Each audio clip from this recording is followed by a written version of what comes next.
Hi! We start today off with empowering our wonderful Barriguard to E5, so he will definitely be helping with our insignia count here. I also need an extra, like, 30 jokers, and then I'll have a nice number there. But anyway, outside of that, the actual new things that we have today is a new runner event, and we also have a new fog island. And by this I mean it's pretty much the same as usual. So fog island, don't use any of these buttons, you should be using a guide, and I do actually have a guide uploaded in the DC event guide section of my Discord server, so you can see the two maps I've created so far. I believe they're accurate, but if there's any like 5-point difference, let me know. But if you join the Discord server and go to DC event guides, you can click them, open them up in browser, and you can see the full guide for where to go for these. But definitely you want to be using a guide for these. But that being said, because we've got a grid and a runner event at the same time, it means that you'll be getting tons of extra currency from the runner event, and this has been taken into account in the guides as well. But you can see these fog coins right here, all the way up to the legendary here, which I love this legendary, the culture dragon. We've got more food boxes, more fog coins, so you can get like 3,000 extra. Then we've got the Cobra hero, who's the main one, gems, more food, and a couple of extra heroes masks. But that is a general overview of that. So if I open up the actual fog event guides, because, you know, they're quite important to go through, just to give you a quick overview of this, red is the basic path, and then yellow is any return costs. So that's the only reason why there is a red bit in the path and then a yellow bit in the path. But the first map that I've created is for all the event items only. So no dragons, just event items. So you'll see that you start from the center, you go up, top left, we go to the right a bit to pick up the insignias, we go bottom left to pick up more insignias, and then bottom right to finish off. There aren't very many heroes masks this time, and there aren't very many insignias this time, so it feels a bit bare bones.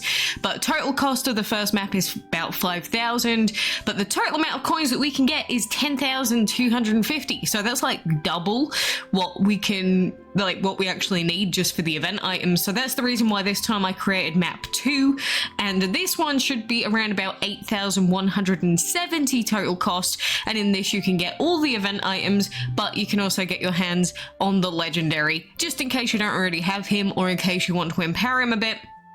But instead of going up like you would in map 1, on map 2 we start by going down and bottom right first, then left, top right. And so that's going to be 8,100 out of 10,000, but of course you do have to play your runner event and get all of your runner currency for that. But that will still leave you with some extra, even if we're not thinking about ads on top. So then we've got like alien, you could go and pick up all the alien bits or any of the other dragons, and you could probably still afford it, to be honest, maybe 1 or 2 extra dragons, but I don't really care about the extra dragons. As long as you get the legend and the other stuff, those are the main rewards from this event. But make sure you spend all of your currency, because of course we do have leaderboard event. So you do want to be spending every single bit and piece that you can get of your fog coins. So the main thing is log in once a day, get your 2,000 currency, you've got your starting currency, and then we've also got our quest currency. So when you open up your quest, you'll see that we've got a fog quest, and we also have a runner quest, and these quests are really useful for actually ranking up your dragons.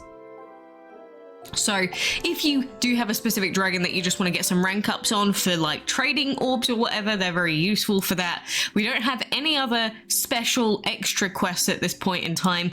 I will be getting times 20 extra insignias in a moment once our lovely Barriguard is E5 and we level him up a bit more, but definitely use these to your advantage. And there are some hero masks available on stage 10, but to be honest, most people don't get to stage 10 anyway.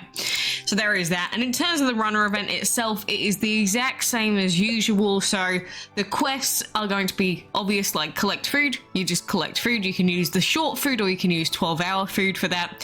Feed dragons, super easy.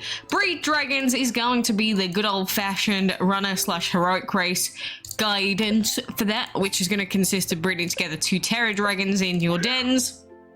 So I'd always leave at least one of your breeding dens and ideally at least 2 of your hatchery slots open during runner event.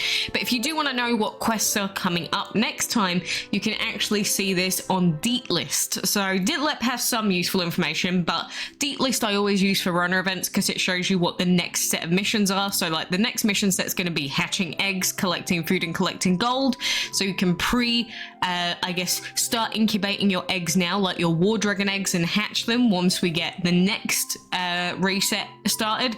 Then after that one, we're going to have more breeding, so you know to leave your breeding dens open to breed terrors. Then we're going to have hatching eggs again, so it's just useful to have it. And then if you want to calculate exactly how many flight stamps you're likely to get, if you get an average of like 110 per run, you can do that based on how many stamps you have. But I will just say, use all of your flight stamps, collect as many as you can, and if you want to get all of the rewards, you can't really afford to miss the +9 quests, because the +9 quests, well, that's almost 2 whole runs, right? So you don't want to be wasting those, but you've got 3 days of event for this to go.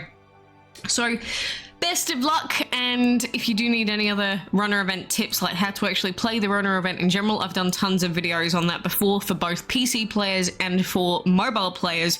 I've actually done a full guide on how to actually move your dragon and do stuff, but you can just spend your currency straight away. Before, with the event structure, sometimes with runner events you'd have to wait to use your flight stamps, which was really annoying, but with the new age event structure that they've got, you can actually just spend your flight stamps straight away, because both the grid and the runner event has the exact same length of time that they last for, so there is that.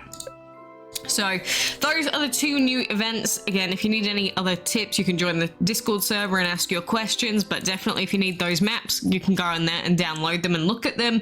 I don't know if they'll be the cheapest maps absolutely physically possible, but I mean, we've got tons of extra currency to play around with this time, so to be honest, doesn't really matter. It used to matter a lot back when we were doing the heroic collections, because if you missed even 1 item, that's it, you could have failed the collection. But now these events are really quite easy, so there is that. We will also be getting our bonus gems out of the Alliance chest, which will be very, very tasty in a few hours. Be time for some trading, I think. And even though I've got Barriguard going to E5 right now, you'll see that I've actually got tons of extra orbs for him still. So if you're in a position like me, well, I'm probably going to use these to trade for other guards and then empower them up. If not, I'll trade them maybe for some spikes if people want to trade them, or just some other random stuff.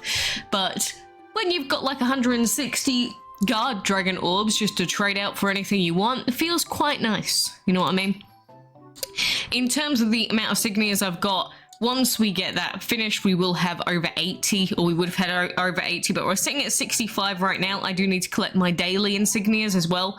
So we have opened our first chest. We did get a full Giga Guard drop as my first drop out of the chest, which is very lovely. So we can get an empowerment out of Giga as well.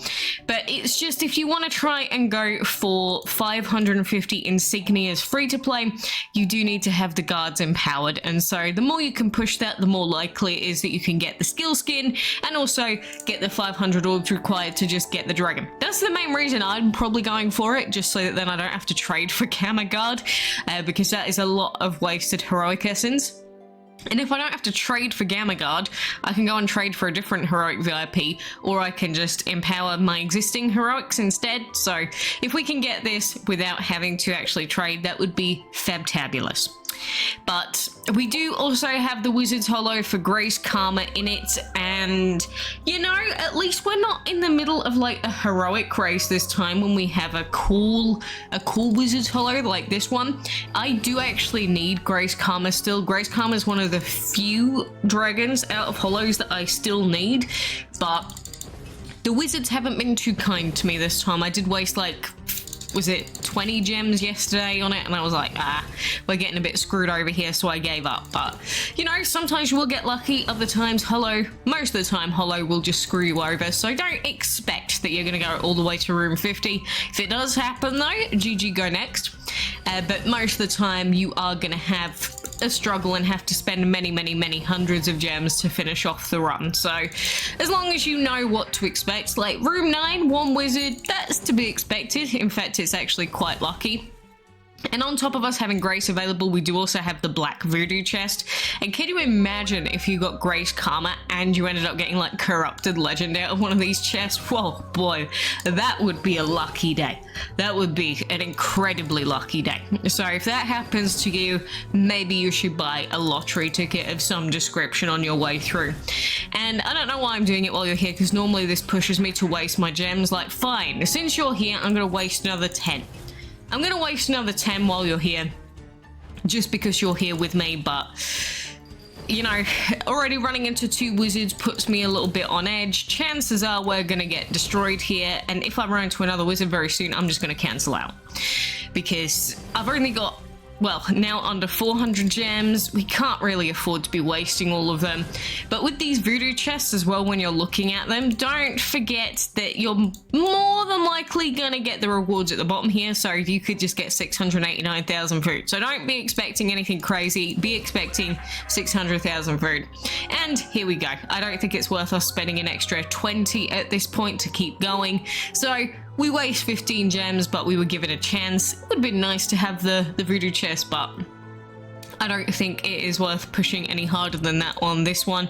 We will try again tomorrow with 1 day remaining, but, you know, I could have tried to push that, but chances are we would have had to spend more gems than what we actually had available. So, you know, we'll see what the gods shine upon us tomorrow. And worst case, I can just trade for karmas because, you know, we've got other mythical orbs. We do have other karma orbs. Like, I've got a couple of karma, ambition karma orbs.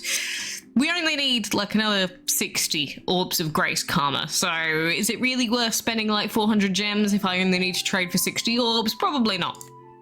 But anyway, you got to see that run. You got to see me fail, so you get to laugh at me wasting 15 gems. So go, hey, look at you, hey, silly goober. Anyway, for now, that is all the new stuff. I know that people were saying, oh, well, Leaker said that we were getting a bunch of new offers and stuff. Well, clearly that has not happened. I know that we did get the sale on dragons the other day, but we do not have anything crazy in there as was claimed. So this is a good example of why you should not take leaks 100% seriously until they actually appear in the game.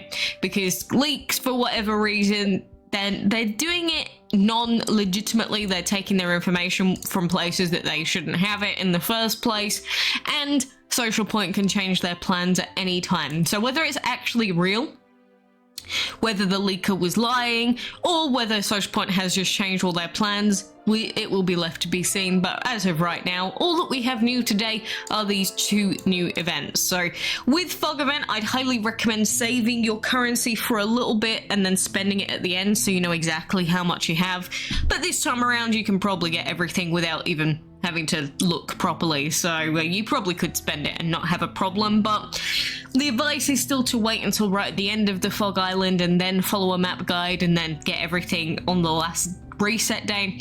But it's up to you at the end of the day how you want to do it. But make sure you're logging in, doing all of your questies. I guess we've got more terrors to breed for now because terror dragons only have a 10% chance of giving us the item. So we go back to the good old-fashioned terror x terror breeding, losing our sanity moment on moment.